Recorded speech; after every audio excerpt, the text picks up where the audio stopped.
자, 어서 들어오세요. 반갑습니다. 아니, 오늘 휴무이신 분들 많을 것 같은데, 또 5월 첫날이잖아요. 그래서 저는 개인적으로 5월 장세가 중요한 포인트가 많다고 생각이 들거든요. 그래서 오늘 더 집중해가지고 보시는 게 좋지 않을까 해가지고 방송을 좀 오늘 진행하게 되었습니다. 개인적으로는 이번 달 장세가 꽤나 중요하겠다고 생각이 들고 있거든요. 오늘 장 열리지 않습니다. 주식쟁이가 휴장한다고 주식을 놓으면 되나? 휴장일 때 공부하고 준비하고 생각해야 장이 열리고 나서 그대로 움직이지. 안 그래요? 오늘 미장이 중요할 것 같다고요? 저도 그거 개인적으로 굉장히 동의를 많이 하는 게 오늘 새벽에 미국 증시가 끝나고 나서 메타와 마이크로소프트가 실적을 발표했거든요. 근데 두 기업 모두 시장 예상치를 상회하는 모습을 보이면서 시간의 급등세를 보였습니다. 특징을 잠깐 정리를 해보면은 마이크로소프트 같은 경우는 1분기 실적이 어닝 서프라이즈인 동시에 AI가 매출 증가에 기여된 포인트가 시장 예상보다 좀 높기도 높았고 클라우드 매출 또한 시장 예상치를 상회하는 모습을 보였어요. 그러면서 AI 발 매출이 점점 증가되는 게 보이는구나 라는 내용을 가지고 급등세를 보이고 있고 메타 같은 경우는 광고 매출을 기반으로 해서 호실적을 거뒀습니다. 근데 메타의 컨퍼런스 콜을 조금만 자세히 들여다보면 어떤 내용들이 나왔냐면은 메타는 올해 약 700억 달러 정도를 AI에 투자할 거라고 밝혔어요. 이전에 600억 달러 내지 650억 달러보다 좀 늘어난 거죠. 그러면서 이제 AI를 위해 추가 데이터 센터를 투자하고 인프라 하드웨어 비용을 증가하는 내용들도 반영을 할 것이다 라고 말을 했는데 결국은 AI에 대한 빅테크 기업들의 긍정론이 이어지고 있다고 생각을 해볼 수 있겠습니다. 그래서 두 개 기업뿐만이 아니라 AI 투자에 대해서 가장 직접적인 수혜가 예상되는 엔비디아도 시간에서 한 4% 정도 오르는 걸로 확인이 됐는데 AI랑 반도체에 대한 투자 심리가 돌아올 수 있는 포인트 점점 늘어나고 있는 게 아닐까 생각이 들어요. 저희 VIP원분들도 아시겠지만 저희 최근에 이제 AI 반도체 관련된 매집 계속 진행을 하고 있는데 긍정적인 내용들이 잘 나오고 있는 것 같습니다. 5월달, 6월달, 7월달 웃으면서 매매할 수 있는 게 포인트가 보이는 게 아닐까 생각이 듭니다. 자, 그럼 본격적으로 저희 AP는 5월달 투자 전략을 어떻게 가져갈 것인지 말씀을 한번 드려보겠습니다. 제가 개인적으로 생각하는 중요한 포인트는 세 가지가 있습니다. 첫 번째, 저희는 어떤 장세를 전망하고 있는지. 두 번째, 어떠한 종목, 어떠한 테마 내에서 매집을 진행할 것인지. 세 번째, 시장이 빠지면 어떻게 대응할 것인지. 해당 순차에 따라서 오늘 한번 본격적으로 말씀을 드려보도록 하겠습니다. 자, 기본적으로 우리가 이 증시에 대한 투자 및 매매 전략을 짜려고 하면은 우리는 증시가 어떻게 움직일지 생각해 보는 게 정말 중요할 거예요. 그리고 그에 가장 기반되는 내용이 뭐냐? 증시를 볼 때 가장 기본적인 원리가 뭐예요? 결국은 돈이 들어오면은 증시는 오르고 돈이 빠지면 증시도 함께 빠진다. 이거를 모르시는 분들은 없을 겁니다. 그리고 그에 대한 키는 누가 쥐고 있다? 외국인이 쥐고 있다. 그러한 외국인이 현재 지금 국내 증시에 대한 투심이 어떠냐? 많은 분들이 알고 계시다시피 어마무시한 매도세를 쏟아내고 있습니다. 보이시는 코스피 외국인 지분율을 확인해 본다 하더라도 지금 9개월 연속 순매도 기조를 이어가고 있는 상황이고요. 증시 또한 큰 그림에서 보면 계속해서 고점이 낮아지고 있었음을 모르시는 분들이 없을 거예요. 그러다 보니까 이 외국인의 현재 코스피 보유 지분율이 31% 초반대로 확인이 되고 있습니다. 근데 이 코스피 지분율 31% 초반대에 의미를 지금 많이 두고 싶은 이유가 뭐냐면은 외국인의 최저 지분율이 30.82%였다는 거예요.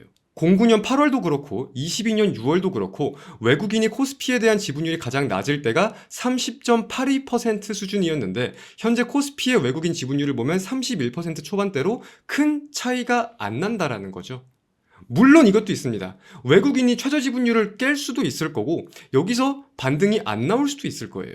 그러니까 오늘 이 전략에 대한 내용을 집중해서 끝까지 잘 보시길 바라겠습니다. 외국인이 지금 그런 매도를 하고 있다는 거는 모두가 알고 있어요. 근데 지금 여러분들도 말씀을 하시다시피 외국인은 매도를 하는데 그리고 외국인이 매도하면은 증시가 빠져야 되는 게 맞는데 요즘 증시가 오릅니다. 이거는 여러분들은 왜 그럴 거라고 생각을 하십니까? 4월 달에 외국인이 코스피에서만 약 10조 원 정도를 지금 순매도하고 있는 상황이거든요.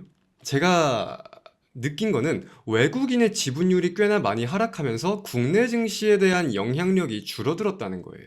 이제 외국인의 매도가 국내 증시에 미치는 영향이 옛날만큼 크지 못하다는 거죠. 그렇다고 해서 외국인이 무조건 국내 증시의 비중을 늘릴 것이냐? 이거는 우리가 생각해 볼 문제입니다. 이거는 절대 단정 지을 수 없는 문제인 거예요. 근데 여기서 특이한 시그널이 하나 포착이 됩니다. 이거는 많은 분들이 생각해보지 못한 포인트일 텐데, 자, 외국인의 한국채 매수량을 우리가 한번 따져보겠습니다.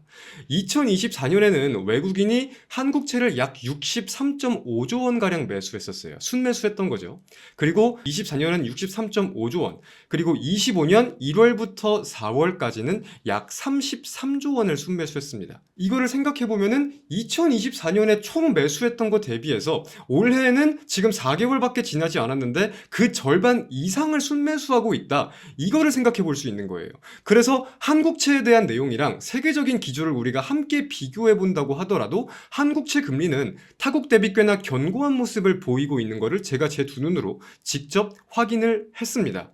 이거를 다른 표현으로 우리가 해석을 해보면은 미국채를 대량 매도하고 위험자산에 대한 투자 심리가 꺾이고 있는 와중에 한국채는 꽤나 견고한 모습을 보이고 있는 거다. 다시 정리해보면 외국인은 주식에 대한 심리가 부정적일 뿐 한국에 대한 심리는 양호하다. 두 번째, 글로벌 증시에 대한 투심이 들어오면 생각보다 국내 증시의 투심은 강할 수가 있다. 탄력은 강할 수가 있다.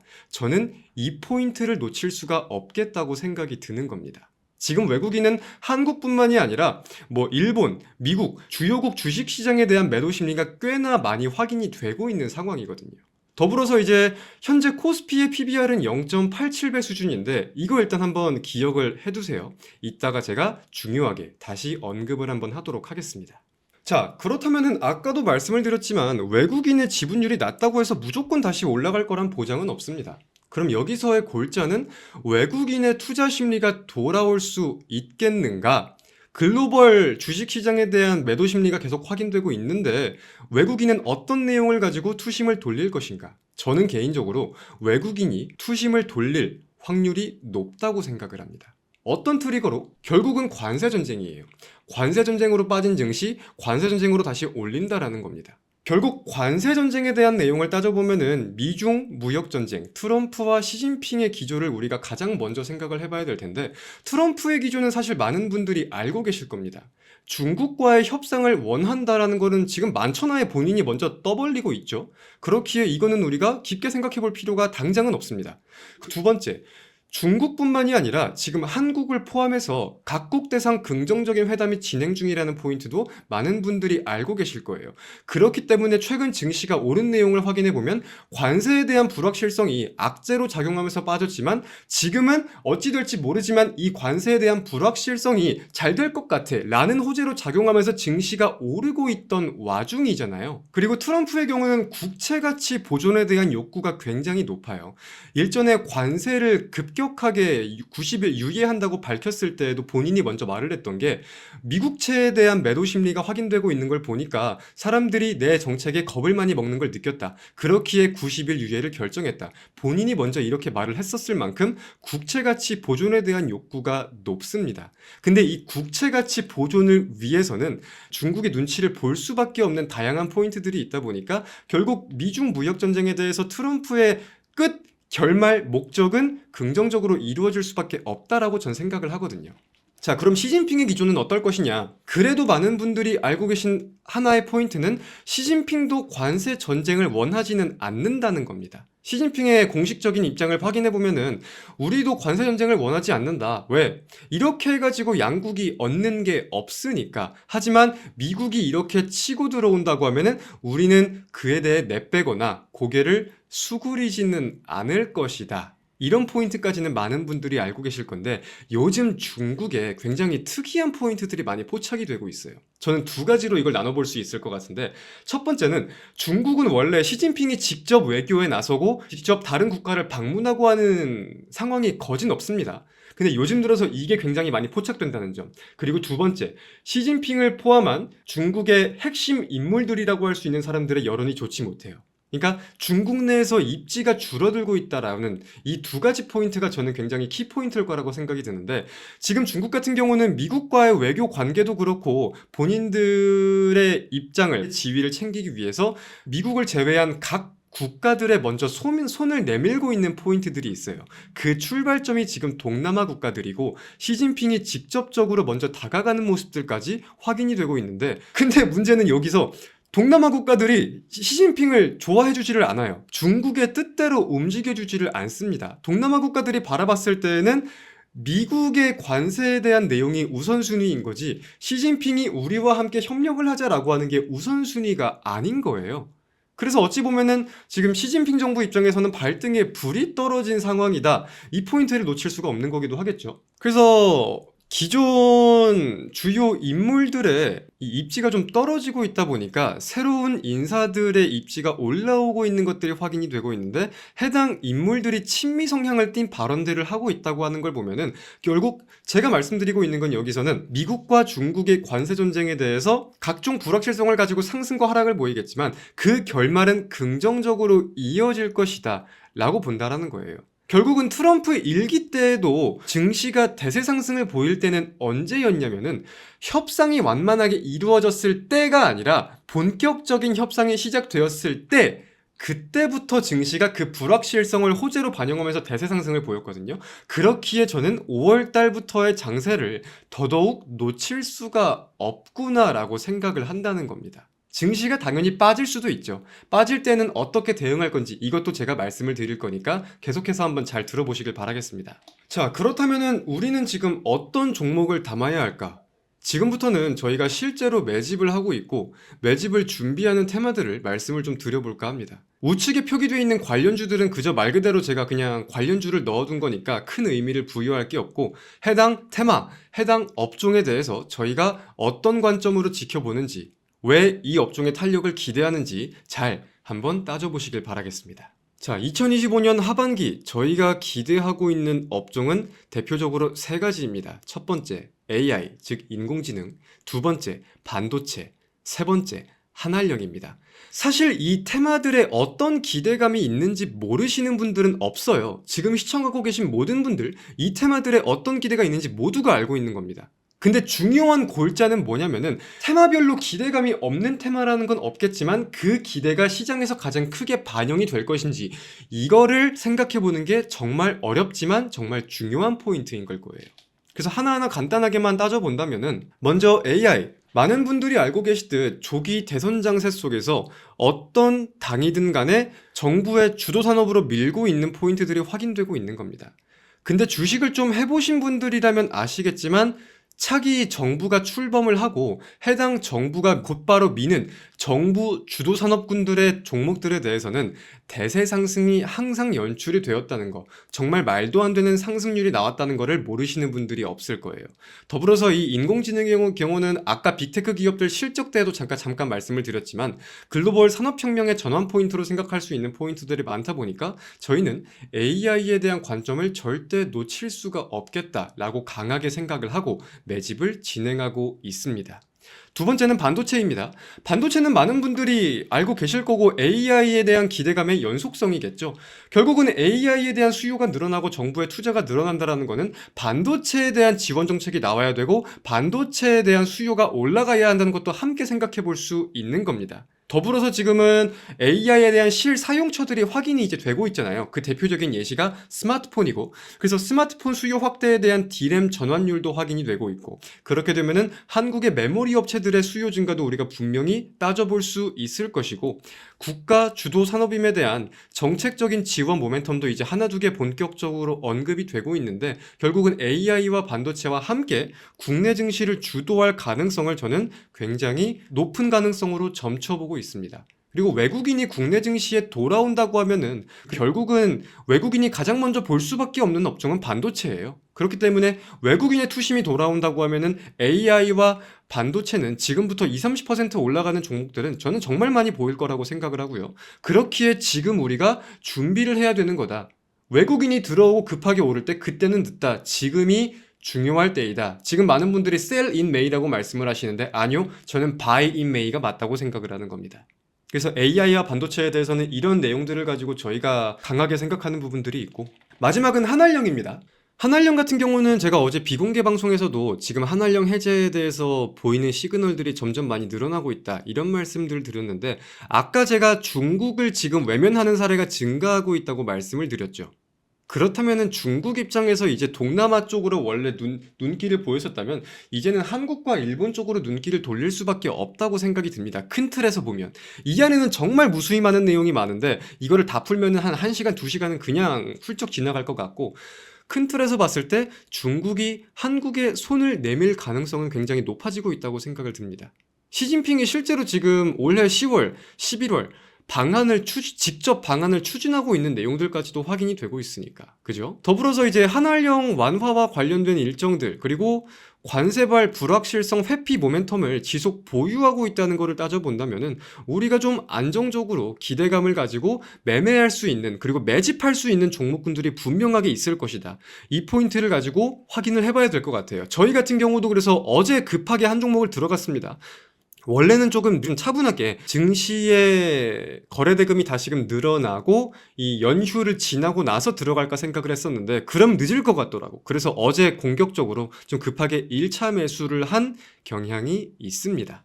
그래서 저희가 바라보고 있는 가장 메인 골자를 가진 테마는 AI, 반도체, 한알령, 이 세 가지를 함께 생각해 볼 수 있을 것 같습니다. 공감이 잘 되시나요? 이해가 잘 되시나요? 자, 그렇다면은 이 업종들만 담으면 무조건 우리는 돈을 버냐? 그냥 지금 무조건 풀매수하면 되는 것이냐? 당연히 아니겠죠. 저는 항상 강조를 많이 드리지만 5초 뒤의 미래만 알 수 있어도 저는 제 전 재산을 다 끌어모을 수 있는 자신이 있는 사람이에요.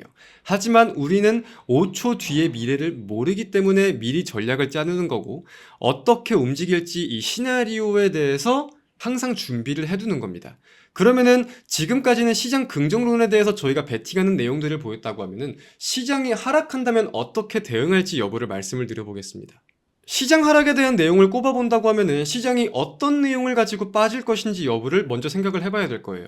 제가 가장 가능성이 높다고 생각하는 건 두 가지입니다. 첫 번째, 외국인과 기관의 차익 실현. 정확히는 외국인은 그냥 빼던 물량을 계속 빼는 거고 기관은 차익 실현이겠죠. 그리고 두 번째, 관세, 금리 등등 대외적인 변수, 정말 글로벌적인 악재가 다시금 출현하면서 시장에 빠지는, 저는 두 가지에 대한 시나리오를 지금 그려보고 있는데 하나하나 한번 뜯어봅시다. 첫 번째, 기관의 차익 실현에 대해 말씀을 드렸는데, 결론만 먼저 말씀을 드린다고 하면은 해당 내용을 가지고 증시가 조정을 보인다. 저희는 비중 확대 전략을 적극적으로 개시할 겁니다.